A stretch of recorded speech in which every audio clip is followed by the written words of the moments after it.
90 రోజుల కోర్సు పూర్తి చేస్తే చాలు 100% ప్లేస్మెంట్ సపోర్ట్ తో సాఫ్ట్వేర్ జాబ్ మీ సొంతం. వెంటనే కోడ్ జ్ఞాన్ డెస్టినేషన్ ని సంప్రదించండి. వెల్కమ్ టు సుమంటి నేను మీ సుమంటి వినాగ్. రంగరాజన్ గారిపై దాడి ఎప్పుడైతే జరిగిందో చాలా మంది రకరకాల కథనాలు అయితే మాట్లాడుకోవడం జరిగింది. అంటే చిలుకూరు బాలాజీ టెంపుల్కి సంబంధించి కూడా మాట్లాడుకోవడం జరిగింది. ఈ వీర రాఘవరెడ్డి అనేటువంటి వ్యక్తి దాడి చేయడానికి గల ప్రధాన కారణాలు ఏంటి, ఇతని వెనక ఎవరున్నారు, రంగరాజన్ గారిపైనే దాడి చేయాల్సినటువంటి అవసరం ఏమొచ్చింది, దానికి గల ప్రధాన కారణాలు, అప్డేట్స్ ఏంటి అనేది ఈరోజు మనతో పాటు హైకోర్టు అడ్వకేట్ అలగర్ రవీంద్రనాథ్ గారు ఉన్నారు. అది వారి మాట్లాడి తెలుసుకుందాం. Hello sir. హాయ్ అండి నాగరాజ్ గారు. ఈ వీరరాఘవ అనేటువంటి పర్సన్ ఎప్పుడైతే రంగరాజన్ గారిపై దాడి చేయడం జరిగిందో రకరకాల కథనాలు అయితే మనం చూస్తూ ఉన్నాం. ఈవెన్ స్టేట్ గవర్నమెంట్ కూడా దానిపైన స్పందించడం జరిగినట్లయితే చూస్తున్నాం మనం. అసలు ఎవరు, ఎందుకు ఈ దాడి జరిగింది, దేనికి సంబంధించింది, పూర్తి వివరాలు ఏంటి సార్? నేను ద్రష్టను, మహాద్రష్టను, హాహాహా అని చెప్పి ఒక సినిమాలో ఒక డైలాగులో అమరీష్ పురి చెప్తాడు.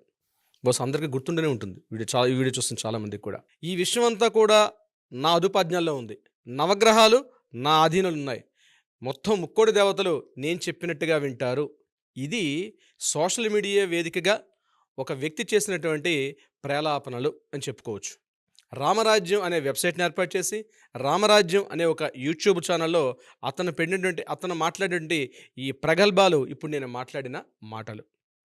ఈ వీరరాఘవరెడ్డి అనే వ్యక్తి ఎలా తయారైపోయాడంటే, తనేదో సంభవామి యుగేగే, నేనే సాక్షాత్తు శ్రీకృష్ణుడిని, పరిత్రాణాయ సాధునా వినాశాయ చదుష్కృతం ధర్మ సంస్థాపనార్థాయ సంభవామి యుగే యుగే అన్నట్టుగా నేను అందరినీ బాగుపరచడానికి నేను అపర కృష్ణ అవతారంతో నేను ఈ భూమి మీదకి వచ్చాను. సరే, కృష్ణ అవతారం కాదేమో, రామావతారం.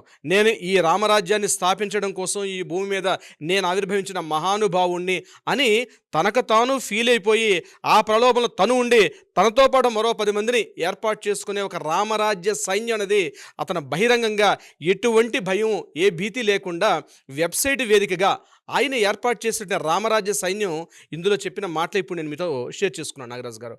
అతను సెప్టెంబర్ 1 నుంచి సెప్టెంబర్ 1, 2024 నుంచి డిసెంబర్ 31, 2024 వరకు తన సంస్థలో కానీ రామరాజ్య సైన్యంలో చేరిన ప్రతి ఒక్కరు కూడా 20,000 రూపాయలు, అక్షరాల 20,000 రూపాయలు జీతభత్యాలు ఇస్తూ, ఒక వసతి సౌకర్యం కల్పిస్తూ, 2 పూటల భోజనాన్ని ఏర్పాటు చేస్తానని చెప్పి ఆయన రిక్రూట్మెంట్ వేదికగా ఆయన చెప్పినటువంటి మాటలు అవి. ఇందులో క్వాలిఫికేషన్స్ ఏంటంటే 10th పాస్ ఆర్ ఫెయిల్, 25 ఏళ్ల నుంచి 50 ఏళ్ల మధ్య ఉన్నటువంటి నడి వయస్కులు కావాలి, రోజుకి కనీసం 2 గంటల పాటు పరిగెత్తే అవసరం ఉంటుంది, 5 గంటల పాటు అంటే 5 కిలోమీటర్ల వరకు, అంటే 2 కిలోమీటర్ల వరకు పరిగెత్తను, 5 కిలోమీటర్ల వరకు నడక ఏకధాటిగా ఆగకుండా ఉన్నటువంటి క్వాలిఫికేషన్స్ ఉన్న వ్యక్తిని నేను రామరాజ్యంలో చేర్చుకుంటానని చెప్పి బాహాటంగా ప్రకటించుకున్నాడు తన యొక్క వెబ్సైట్ వేదికగా. అయితే మన రంగరాజన్ గారి మీద చిలుకూరు బాలాజీ టెంపుల్ ప్రధాన అర్చకులైనటువంటి ఇతని మీద దాడి చేసిన తర్వాత దీని మీద పోలీస్ డిపార్ట్మెంట్ వాళ్ళు నిన్న రాజేంద్ర నగర్ డీసీపీ గారు శ్రీనివాస్ రెడ్డి గారు ఆయన తెలిపిన వివరాల ప్రకారం ఈ దాడికి ఎలా పురుకొల్పాడో, అతను ఏ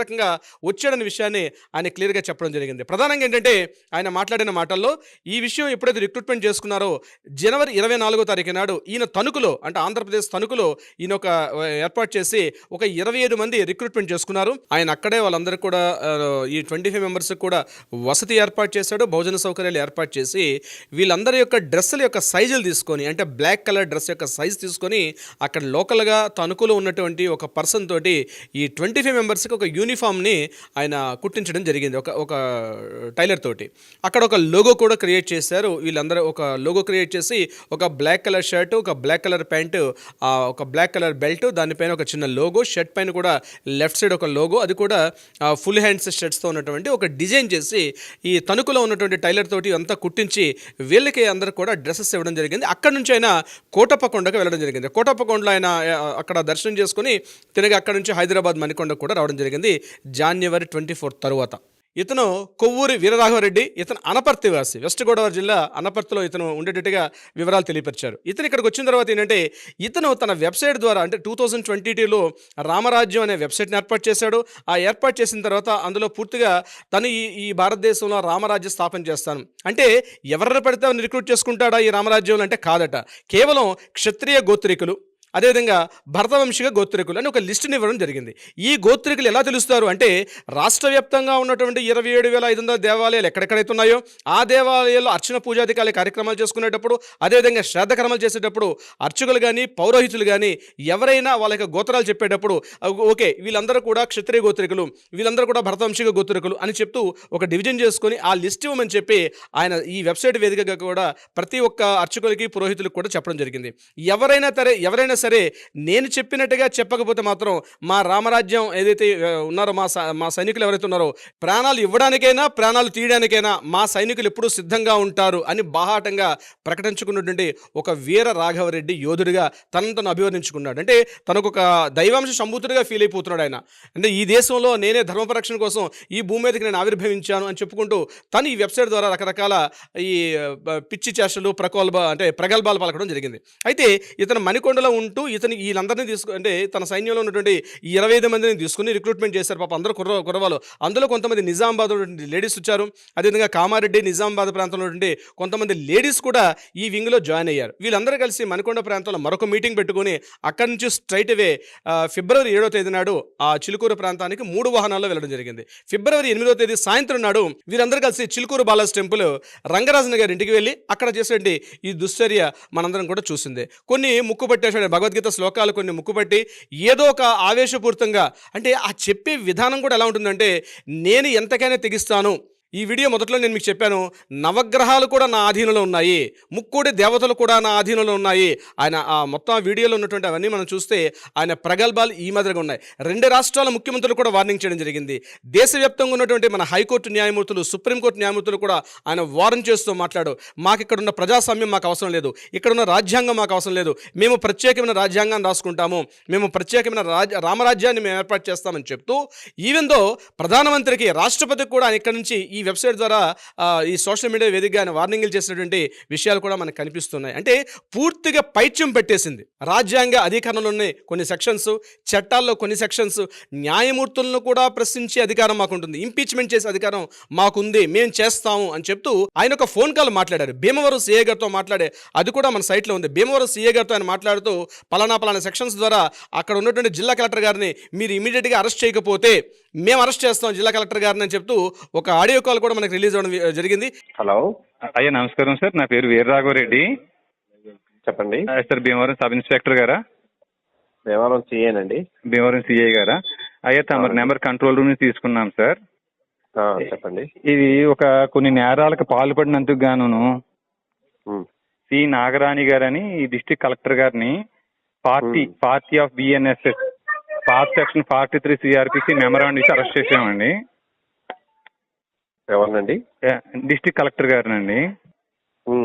ఆవిడ కలెక్టరేట్ లో ఉన్నారు.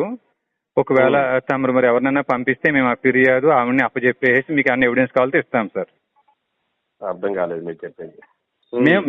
మేము అరెస్ట్ చేసిన వ్యక్తి కాగ్నైజబుల్ అఫెన్స్ పాల్పడినా నాన్ కాగ్నైజబుల్ కు పాల్పడినా ఆ వ్యక్తి బెయిల్ ఇవ్వదగింది అంటే ఇక్కడ మేము కుట్రపూర్తిగా ఈ నేరం చేశారని ఆరోపిస్తున్నామండి. మేము ఒకవేళ అది కుట్రపూర్తిగా అంటే 120B కూడా వస్తుందండి, 295A కూడా వస్తుందని మేము ఆరోపించినవి. అయితే ఒకవేళ మేము ఇచ్చిన కంటెంట్ కానీ కాగ్నైజబుల్ కాదు, నాన్ కాగ్నైజబుల్ అనుకోండి, మీరు బెయిల్ ఇచ్చి విడుదల చేయొచ్చని మీకు అదే చెప్తుందండి. 43 సిఆర్పిసి చెప్తుందండి. పోలీస్ స్టేషన్ వచ్చి కంప్లైంట్ అది 154 సార్. నువ్వు చెప్పేది పోలీస్ స్టేషన్ వచ్చి 154. సిఐ గారు మర్యాదగా మీరు అని మాట్లాడుతున్నాం మేము.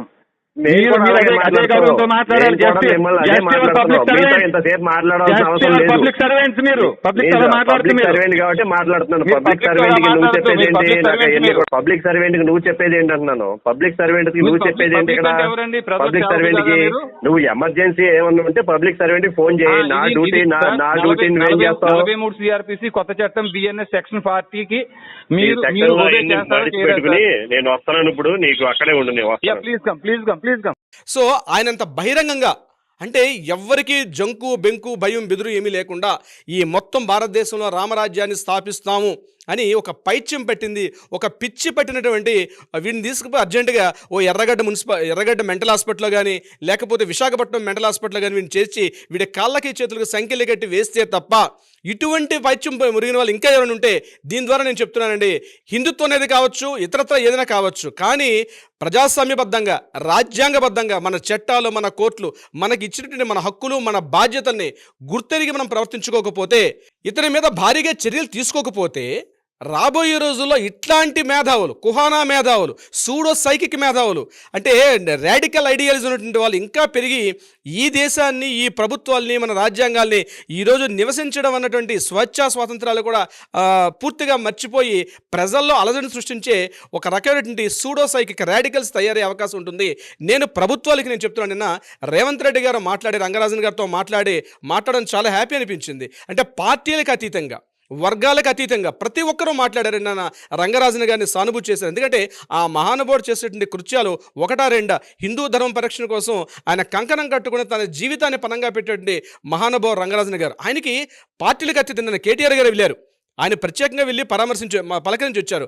అదేవిధంగా రేవంత్ రెడ్డి గారు మాట్లాడడం జరిగింది, విశ్వ హిందూ పరిషత్ వాళ్ళు మాట్లాడారు, ఆర్ఎస్ఎస్ వాళ్ళు ఇది మాకు సంబంధించింది కాదంటే.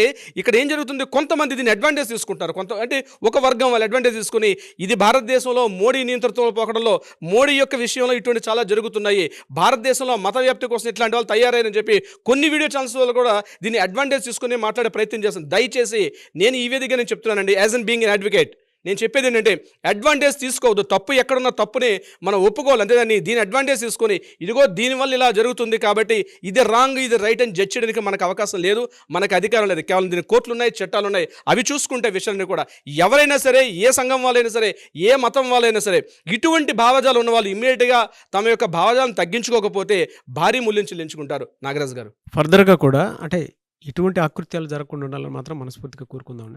Thank you so much Algar Ravindranath గారు. Thank you so much Nagaraj గారు.